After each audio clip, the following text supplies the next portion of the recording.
How's it going, everyone? It's Sam. We are back. We're back, and I want to give you some perspective on the market. I just got done working out. Actually have some Chipotle right here, and I'm not in the car. This is a green screen. This is definitely a green screen. It's not that I have to go 10 miles in one direction on the same road home. No, it's not that. Obviously, I would never film a video in the car. So let's go over what's happening right now in the crypto market, because we just got the fourth day, and we're still wrapping up, but it looks like we're going to get the fourth day of inflows. The fourth day of net inflows into the spot ETFs. And I feel like there's been a massive narrative change this week.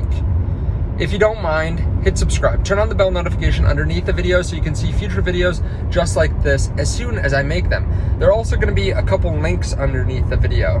One, it's going to be to Margex, where you can start trading cryptocurrency on margin. And then there's also going to be a link to Blowfin and CoinW in case you want to trade on margin and spot on the same platform. I do think it's important to have multiple platforms set up because there's still a lot of volatility some days, and we've seen multiple exchanges go down just this week, even without a lot of volatility. They just randomly stopped working, it seems like.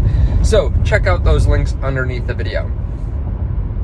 Now, I was just working out, got done, checked my phone, and what do I see? What do I see but massive inflows? Okay, so we have IBIT with, I think it was right around 90 million in inflows, FBTC with 60 million in inflows, another ETF, I believe it was ARKB with 60 something million. We have Grayscale with net inflows again, the third best day, just 5 million, but an inflow is better than an outflow, right? Remember when we saw, what was that, 8-figure outflows day after day, sometimes 9-figure outflows day after day? So yeah, just even just net zero is fantastic from Grayscale. I'll take that right now. Now, this green screen is really nice because it even shows slowing down at stop signs. It doesn't actually, it doesn't work perfectly, but we're getting it a little bit better.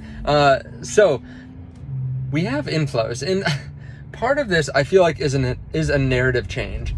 There's such a negativity over the market last week and the week before, and we were at 60,000. Everyone thought we were going to go back down, break down to the low 50s, and now it's pretty much flipped. We're in the mid 60s, and it seems like everyone flipped bullish. Now, at the time I said, hey, usually when everyone flips bearish, that's when you want to be bullish. That's when you want to go long. That's when you want to put some low leverage longs in, or maybe get a little bit more aggressive.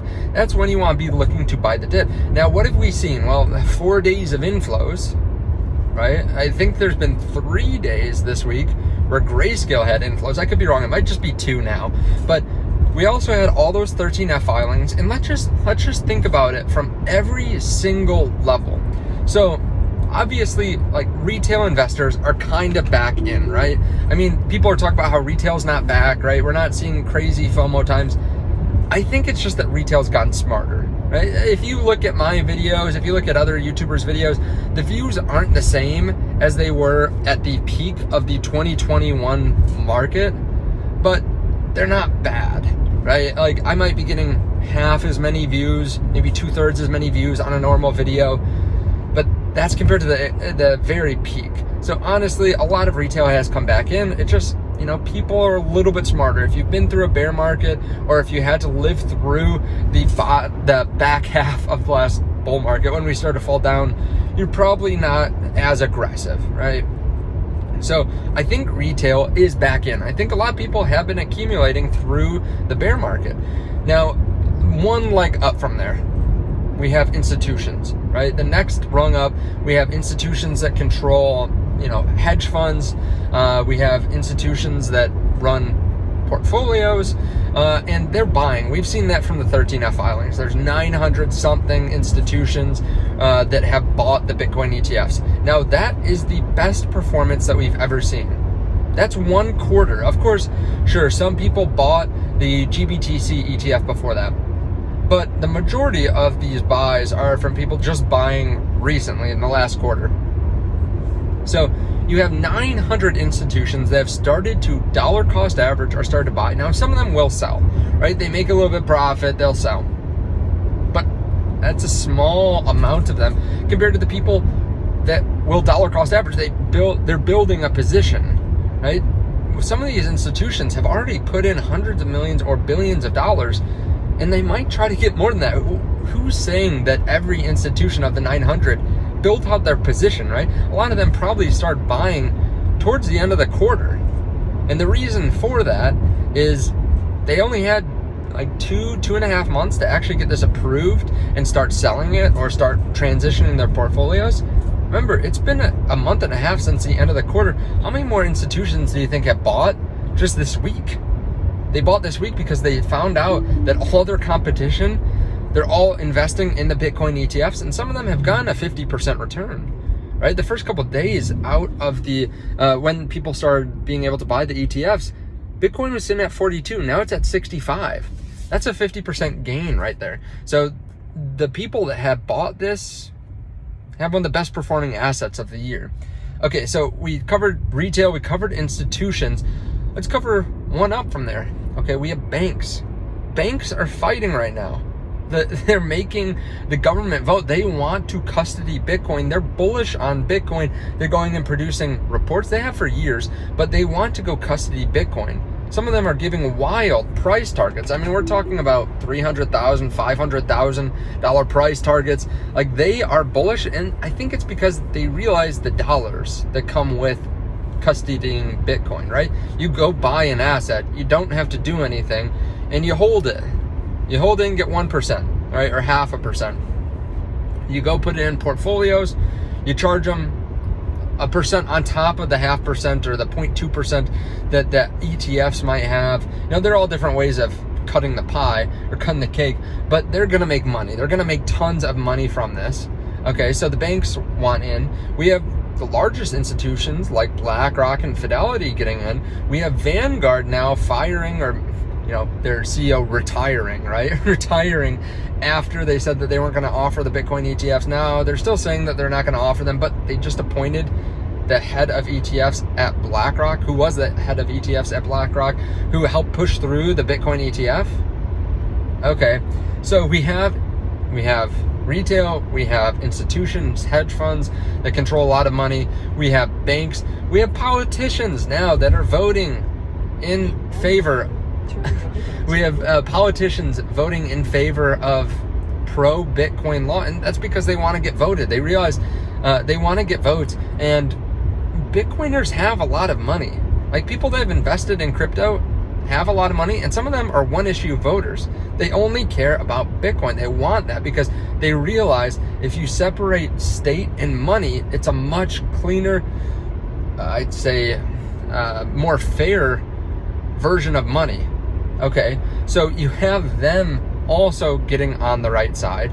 So who's opposing us, right? I mean, there are some people that just are old school investors. There are some people that think that they can make more money shorting Bitcoin, or there are people that have businesses that are fighting against Bitcoin, right? Or they're gold bugs, right? They think that if they switch over to Bitcoin, their business will just kind of die off. A lot of their hardcore investors might buy Bitcoin instead of gold, and they'll lose out on some money. So we have every single layer getting bullish on Bitcoin, right? Everyone is getting bullish on Bitcoin. So why aren't we higher? Well, the reason is there's just not enough time yet, right? We're just post-halving. This is typically where we see the big returns. It starts 3 months after the halving. That's typically what we see. So we have to wait, right?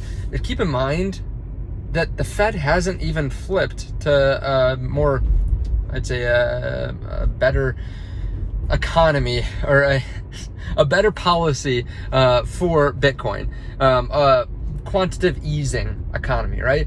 We're still pushing, and we're still pushing back on quantitative easing. Some people think that it's just too early, that we're still seeing such a strong economy. If we do that, we're going to have inflation come back. We're not even expecting rate cuts this year anymore, and yet Bitcoin is near all-time highs. We have the S&P 500 at all-time highs. So tell me how you're bearish, right? Tell me how you're bearish. We have every single institution, every single entity bullish, except for a few people here and there. Maybe the president hates Bitcoin, whatever. Things are going to continue to get more favorable for Bitcoin. People are going to fight back because they feel their power slipping until they realize it's a losing battle and they have to jump on or it's going to be too late. Okay? So we're going to continue to get more and more momentum. And the fact is, like, narrative or the sentiment in the market changes very quickly. Last week, everyone was bearish. Now we're at 65K. Kind of a mixed bag. I feel like FinTwit is kind of bullish, kind of bearish, not exactly sure. But at 67,000, we start liquidating a lot of shorts, 67.3. And then a lot of people are looking around 70, 71,000. Then we're at 74,000, new all-time highs. Then everyone flips bullish again. The key is to be bullish when people are bearish, especially in a bull market. So if we get a 20% correction, you probably shouldn't flip bearish, right? Stay bullish. Right? How do you think I make 2 or 3, 4 videos a day? It's because I'm bullish on this market. Even if we go through some turbulence, even if I think maybe we're going to go down because of this event or that event, like, I'm still overall bullish. Over the following weeks, months, year, I am very bullish. Now, maybe a year and a half from now, maybe we start a bear market. I think we're going to make a lot of money in the meantime. Let me know your thoughts, though. Let me know. Do you think the narrative has changed? Do you think we're back? And of course, just as fast as this narrative has changed, maybe next week we see some black swan. We say black swan, but I think most of us at this point are ready for black swans. We just don't know where they're coming. Is a black swan actually a black swan if you expect one to come? Maybe that's like a gray swan, right? We just don't know where it's going to come from, but there's going to be something. There's going to be something that scares the market, because what does the market love to do?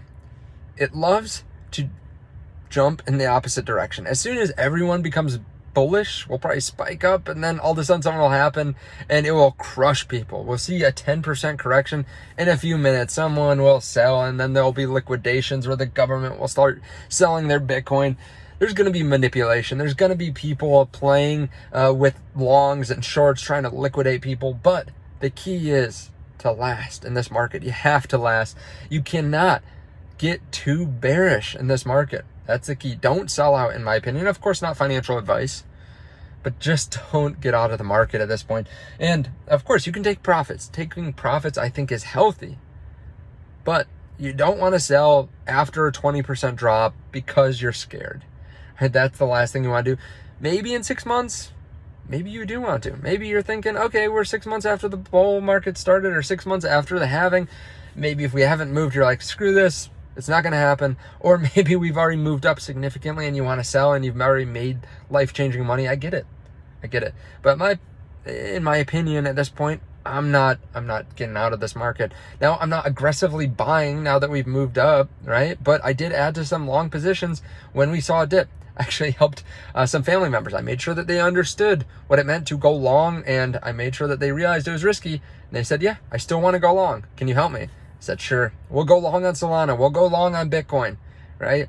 And if you want to do that, we still are 10, 15% down from the top, right? Probably closer to 10 now. But if you do want to do that, there are links to Margex and to Blowfin and to CoinW. Not saying that you should do that or that you need to do that, but if you do want to try it out, there are links underneath the video. I do have some trading videos as well. In case you want to find those, you can look up my financial friend leverage trading.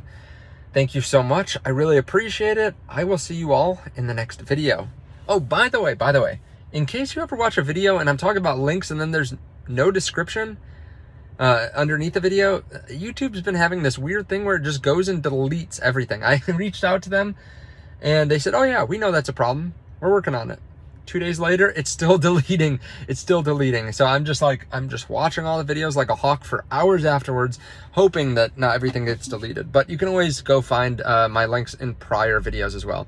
Thank you so much. I appreciate it. I hope you all have a great Thursday night and a solid start to Friday. We'll have a video tomorrow morning as well.